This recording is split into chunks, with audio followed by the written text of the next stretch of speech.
record here. Okay, so we're recording there. And then we've got, oh man. I was not ready. Stop it. Shortening the 5 seconds has made me like, what am I doing? So how do we get it?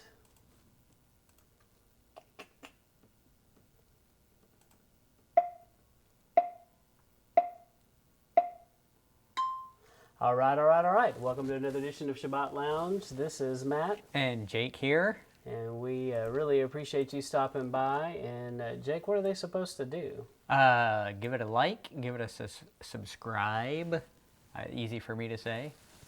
Just check out our website, sabbathlounge.com. Check us out on all the socials and websites and things where you go to listen to things. Yep, and please share this with someone. Help us to get the word out about what we're doing. And we're glad that you could make it. And this is episode number 2, I think. 2 of Prove It. Yep. And we're going to jump right in to Prove It and take a look at that. Right. So if you haven't seen the first one, go back and watch that first. And that has all our first things first and kind of sets us up. Yeah, and these are all linked in a playlist called Prove It. Okay. So you should be able to catch them there. And if you're listening to this on audio, there is a visual piece to go with this. But you got to go to YouTube to follow along with the visual piece. Right. But if you want to just listen to us, that's fine too. That's fine too, right. So remember the premise of this was I just started jotting down all the places that we notice things that kind of prove we should be keeping Torah. This is just the New Testament verses that we were able to pull out, right? And then, so we're just going to go through and read through the verses and kind of discuss what we think about them. Yeah, I think that's good. So the first one is what, though? The first category? So this first category is going to be sin. Now, if you've been on our channel for any length of time, you probably already know what we're going to talk about with this, but there's always new people coming in, and there's also it's always good to rehear things. Right. So. And there's a definition for sin. Yes. So. And if you disagree with what we would say the definition of sin is, put in the comments what you think the definition of sin is. And hopefully it will have biblical, scriptural backing. Yeah. Or if you know the scripture, one of the scriptures that says what sin is, put it in the comments. Right. All right. If we miss any.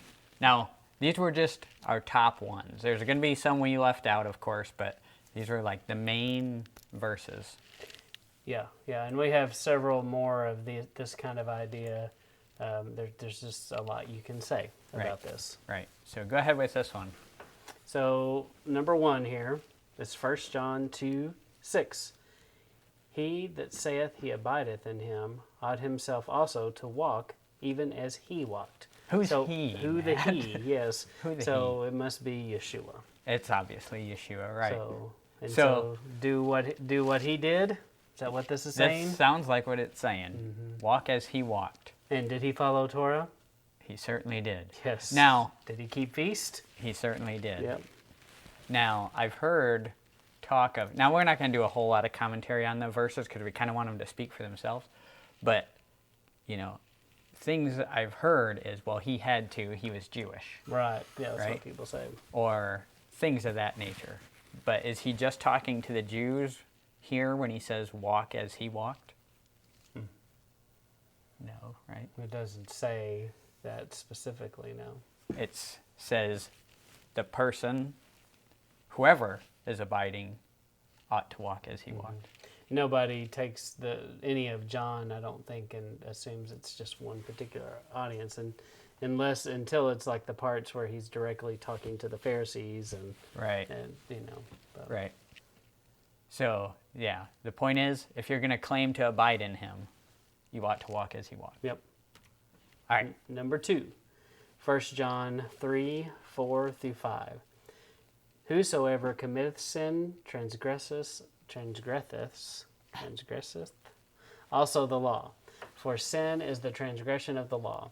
And ye know that he was manifested to take away our sins, and in him is no sin. So there's a definition of sin right there. Right. It's very straightforward. Sin is the transgression of the law. So he was manifested to take away our sins. It was the fact that the way you know you need a Savior is because you have committed sin.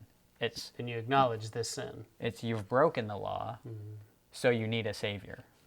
And that's the point here. Number 3, 1 John 5, 2 through 3. By this we know that we love the children of Elohim, when we love Elohim and keep his commandments. For this is the love of Elohim, that we keep his commandments, and his commandments are not grievous or burdensome. Right. So a lot of times we'll hear, well, even when you look back at number 2, people will go, well, the law he's talking about here is Messiah's law, the law of Jesus, which is love God and love your neighbor, right? Mm-hmm. Even so, you have, remember what we started with, if you go back to the first one, Scripture interprets Scripture. So when he says that the law of Jesus is love God and love your neighbor, this is what he's saying. Mm-hmm. Love is keeping his commandments. Yeah. So we can say, this is one thing that my mind always goes to this kind of mindset here. Do you love Jesus? Then you're loving God and keeping the commandments, right? But a friend of mine, early on in this walk, he said one of the things that he thought of was something came to his mind of the Father saying, "Where am I?" So we get hooked on this love Jesus part, right? Which is good, but where's the Father in it? So if we love Jesus, we'll keep his commandments. If we love the Father, we'll keep his commandments. Mm-hmm. And they're not different, they're the same, right? So you're going to be keeping all of that. Yeah. So that's kind of the point. Mm-hmm. Love is keeping the commandments, and they're not burdensome, right? Because we hear a lot that it's a burden. Mm-hmm. Here it's saying it's how do we show our parents that we love and respect them? We do what they ask us to do. Yeah. With a good attitude. Yeah. That's right, children. All right. And number 4, Romans 7:7. What shall we say then? Is the law sin? Yahweh forbid. Nay, I had not known sin but by the law. For I had not known lust except the law, which had said, thou shalt not covet. Right. So that's kind of like the scripture talking about the law being the tutor. You know, if you don't, it defines the terms. It defines what's right and what's wrong and what the Father likes. Right. So here Paul is saying the law tells us what sin is. And what law does he go back to? He goes back to the Torah. Now these are elements of the Ten Commandments. Well, and it's important to remember that in Romans, when the time Romans is written, what did they have as far as a book of the Bible? And what they would call the law. They had the Torah and the prophets, maybe Psalms, maybe Proverbs. Yeah. And it wasn't what we think of today. It's not like they had the Gospel of Matthew and they were passing it out. They didn't have a printing press. They didn't have the internet. They were kind of behind on that textual information. Right. And probably the words of Yeshua, it was just word of mouth. People came, they saw him, they went back to their homes, back to their congregations, back to their friends and said, hey, I heard the Messiah. This is what he said. Yeah. And it kind of spread like that. And people forget that. You know, it's easy to just assume that these guys had the quote-unquote New Testament right there at their handy, fingertips. Right. and they didn't. Yep. So Paul's saying, I wouldn't know sin if the law didn't tell me what sin was.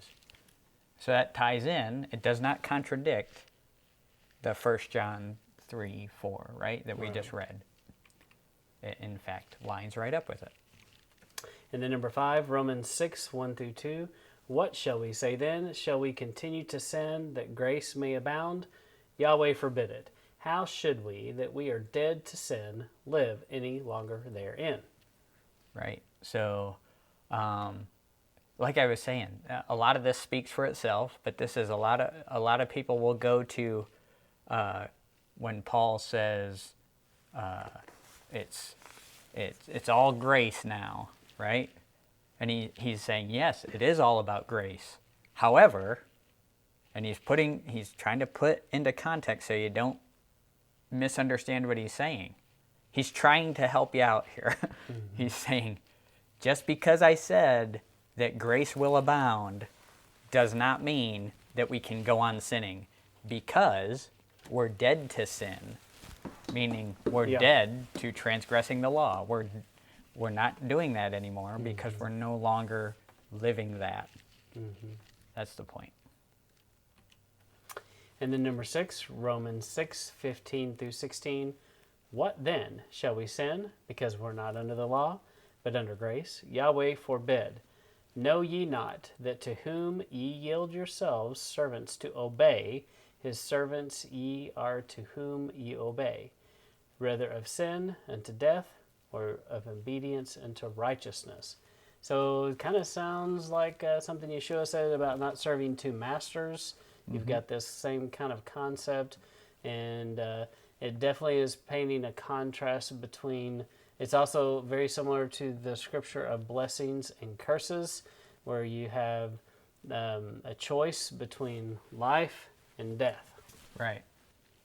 Yeah, and again, we have this. I don't know if you've been told this, Matt. Actually, I do know, but for the sake of conversation, have you ever been told that we're not under the law anymore, Matt?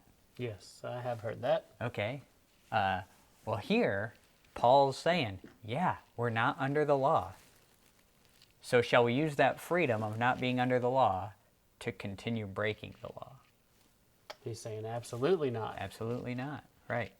So, and another important thing here is to realize that you're a slave to something. You're either going to be a slave to sin, which is transgression of the law, or you're going to be a slave to obedience, which is in alignment with the law, right? Mm-hmm. Mm-hmm. So one of those things is what you're going to be obedient to. It's what you're going to be a slave to. Yeah. And then number 7, Romans 3:20. Therefore, by the deeds of the law, there shall be no flesh be justified in his sight, for by the law is the knowledge of sin. So once again, it's telling you what sin is. Right. Partially. And again, yeah, it's you don't know. It's the same thing he says in chapter 7 that we looked at. By the law is the knowledge of sin. And Paul says, I didn't know sin except by the law. And again, it's not there to justify you, because no flesh will be justified by the law. So don't twist what we're saying. Don't twist what Paul's saying. So just because there's no flesh justified by keeping the law, it doesn't mean you continue breaking it. Right, and another kind of a simple example of that might even be, if you're going to study, you're going to work for the U.S. Treasury and investigate people passing fake currency, you don't study the fake, you study the real thing. And you know by studying the real thing, you know the fake when you see it. And I think this is kind of the same kind of deal, is by knowing the law, we understand it. We understand when we see something that is not in alignment with the law. But if you don't know the law, then you can't discern those things. Yeah, and that's something interesting too. He makes this point to. He's said it several times now, it's important to know what sin is. Okay, you have to be able to define it. Yeah. And number 8, Romans 3:31. Do we then make void the law through faith? Yahweh forbid. Yea, we establish the law. And it's interesting in these passages that you chose here that multiple times he says, Yahweh forbid. Right. And, he's wanting to be very clear Right.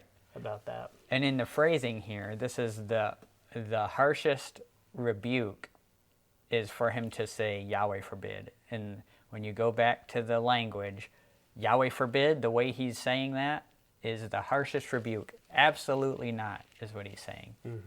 So the law hasn't been avoided through faith, right? Because this is right where he's talking about through faith alone, right? Justification through faith alone. Yes, but your walk should be an outward sign of the inward transformation, right? Yeah. And this word where he says, we establish the law, that phrase is cause to stand. So it's the exact opposite of the way it's taken usually. So the law is not voided through faith. It's cause to stand through faith. Wow. And so we got through some stuff there, Jake. Yeah, so those were like just the kind of the sin topic of our Prove It section. This is part of the apologetic series. Yep.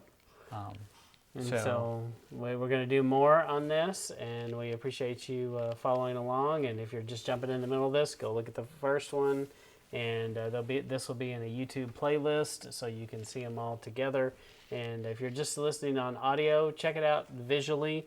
You may be missing some things that would help you, but anyway, we're glad you're here. Please leave us some shofars.